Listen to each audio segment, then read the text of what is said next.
बहुत सख्त बीमारी के बाद भी आप सल्लल्लाहु अलैहि वसल्लम मस्जिद नबवी में मुसलमानों को नमाज की इमामत कराते रहे, लेकिन आखिरी दिनों में आप सल्लल्लाहु अलैहि वसल्लम नमाज की इमामत भी ना कर सके और अबू बकर रज़ियल्लाहु ताला अन्हु को अपनी जगह नमाज पढ़ाने का हुक्म दिया।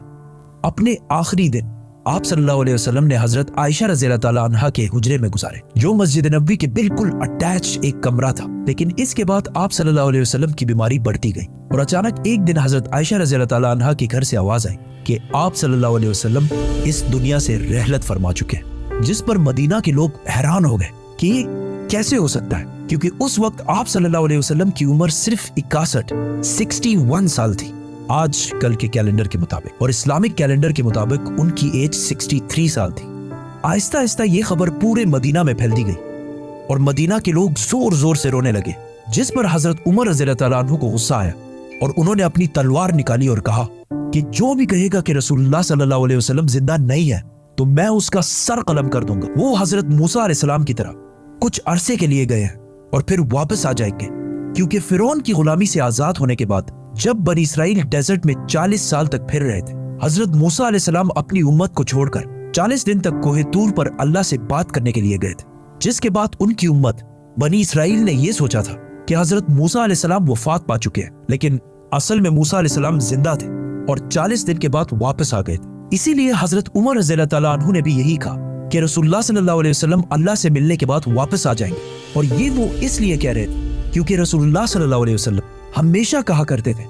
कि एक दिन हम मुसलमान रोमन और पर्शियन एम्पायर दोनों को फतह करेंगे और मुसलमान दुनिया की सबसे ताकतवर कौम बनेगी। तो अब ये कैसे हो सकता था कि ये सब हुए बगैर आप सल्लल्लाहु अलैहि वसल्लम मुसलमानों को छोड़कर चले जाए। लेकिन हजरत उमर रज़ियल्लाहु ताला अन्हु को इस बात का पता नहीं था कि एक दिन अल्लाह उन्हीं के हाथों ये सारे इलाके फतह करेगा। हजरत उमर रज़ियल्लाहु ताला अन्हु तलवार लेके मस्जिद नबवी में खड़े रहे, जबकि अबू बकर रज़ियल्लाहु ताला अन्हु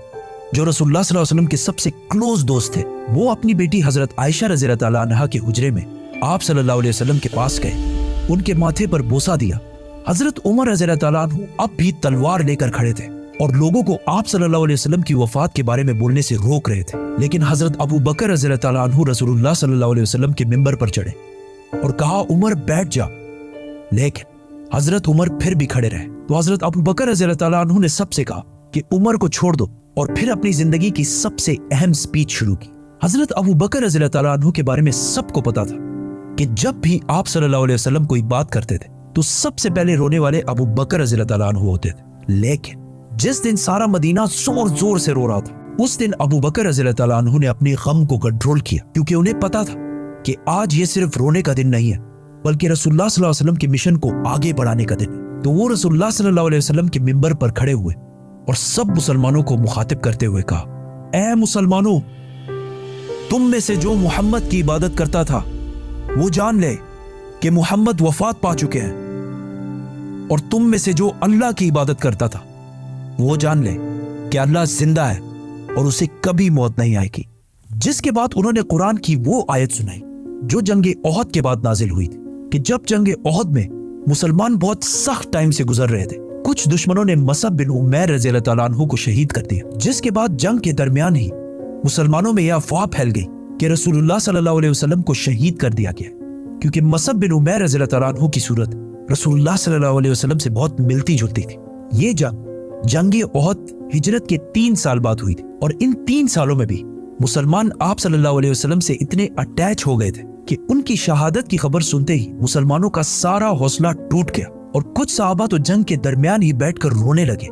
और मुसलमान बिल्कुल जंग छोड़ने के करीब आ गए। जिसके बाद अल्लाह ने कुरान में फरमाया था कि मोहम्मद तो सिर्फ एक रसूल है, जिनसे पहले और भी रसूल गुजर चुके हैं, तो अगर मोहम्मद वफात हो जाए और या उन्हें शहीद कर दिया जाए तो क्या तुम इस्लाम से पीछे हट जाओगे? जैसे ही अबू बकर रज़ियल्लाहु ताला अन्हु ने ये आयत मुसलमानों के सामने तिलावत की, हजरत उमर जो बॉडी से बहुत मजबूत और ताकतवर शख्स थे, वो बिल्कुल जमीन पर गिर गए, और सहाबा ने बाद में कहा कि ये ऐसे था कि जैसे हमने पहली दफा ये आयत सुनी हो। हजरत अबू बकर रज़ियल्लाहु ताला अन्हु के समझाने के बाद मुसलमानों को आहिस्ता आहिस्ता समझ आने लगी कि वाकई रसूलुल्लाह सल्लल्लाहु अलैहि वसल्लम इस दुनिया से रहलत फरमा चुके हैं। लेकिन अब जब सारे मस्जिद नबवी में मौजूद थे, तो अचानक कुछ लोगों ने आके बताया कि मदीना के अंसार रसूलुल्लाह सल्लल्लाहु अलैहि वसल्लम के बाद اپنا نیا لیڈر چوز کرنے والے ہیں تو حضرت ابو بکر، عمر اور حضرت ابو عبیدہ رضی اللہ تعالیٰ عنہ سیدھا اس میٹنگ کی طرف بڑھے، جہاں انہوں نے دیکھا کہ مدینہ کے کافی انصار حضرت سعد بن عبادہ رضی اللہ تعالیٰ عنہ کو بیعت دینے والے ہیں، کیونکہ سعد بن عبادہ مدینہ کے سب سے بڑے قبیلے خزرج کے سردار تھے اور اس اسلامک ایمپائر کا کیپٹل مدینہ تھا، تو اسی لیے لوگ نیچرلی انہی کو نیکسٹ لیڈر سمجھ رہے تھے۔ لیکن اچانک حضرت ابو بکر اور عمر وہاں پہنچے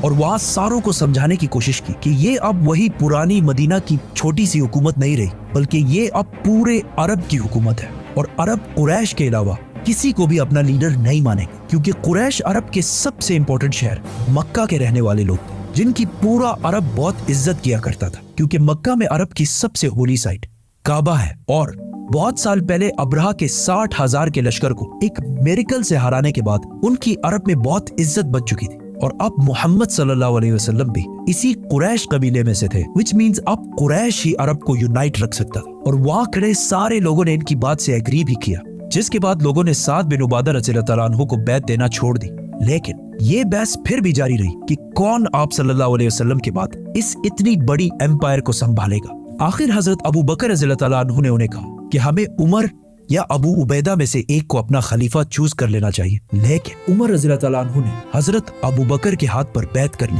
اور کہا آپ سے بہتر اس پوسٹ کے لیے کوئی بھی نہیں ہے، اور انہی کو خلیفہ ڈکلیئر کر دیا۔ اب تک اس محفل میں جتنے بھی نام لیے گئے ان ساروں میں سے کسی پر بھی اتفاق نہیں ہو رہا تھا۔ جیسے ہی حضرت عمر نے ابو بکر رضی اللہ تعالیٰ عنہ کا نام لیا، وہاں سارے ہی اس بات پر راضی ہوئے اور سب نے حضرت ابو بکر رضی اللہ تعالیٰ عنہ کے ہاتھ پر بیعت کر لی، اور اس طرح کچھ ہی ٹائم میں اس اتنی بڑی ایمپائر کا خلیفہ مسلمانوں کے درمیان مشورے سے سلیکٹ کر لیا گیا، جبکہ باقی سارے ایمپائرز میں ہمیشہ بہت خون خرابے کے بعد یہ فیصلہ ہوتا تھا، اور آخر حضرت ابو بکر رضی اللہ تعالیٰ عنہ 59 ایئرز کی ایج میں خلیفہ بنے۔ لیکن اس سارے میٹنگ میں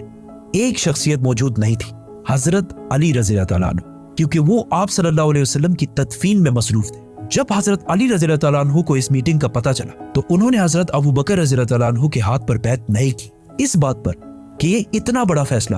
رسول اللہ صلی اللہ علیہ وسلم کے خاندان کے غیر موجودگی میں کیوں کر لیا گیا، جس کے کچھ عرصے بعد ابو سفیان رضی اللہ تعالیٰ عنہ، جو ابھی کچھ ہی عرصہ پہلے مسلمان ہوئے تھے، انہوں نے حضرت علی کے پاس آ کر کہا کہ ابو بکر رضی اللہ تعالیٰ عنہ قریش کے بہت کمزور قبیلے سے، اگر آپ کہیں تو میں ان کے خلاف ایک فوج جمع کر دیتا ہوں، لیکن حضرت علی نے ان کو ایسا کرنے سے بالکل انکار کر دیا، اور اس واقعے کے کچھ ہی عرصے بعد حضرت علی رضی اللہ تعالیٰ عنہ نے سارے مسلمانوں کے سامنے حضرت ابو بکر رضی اللہ تعالیٰ عنہ کے ہاتھ پر بیعت کر لی، اور اس کے بعد اس خلافت کو سنبھالنے اور آگے بڑھانے میں بہت مین کردار ادا کرتے رہے۔ یہ بہت ایک کنٹروورشل مسئلہ ہے، کیونکہ آج تک مسلمانوں کے دو بڑے گروپس کا اس پر اختلاف ہے۔ دنیا کے سارے مسلمانوں میں 87% سنی ہے، جو کہتے ہیں کہ آپ صلی اللہ علیہ وسلم نے اپنی وفات سے پہلے کسی کو اپنا سکسیسر خلیفہ نہیں چنا، اور مسلمانوں نے خود مشورے سے فیصلہ کر کے حضرت ابو بکر رضی اللہ تعالیٰ عنہ کو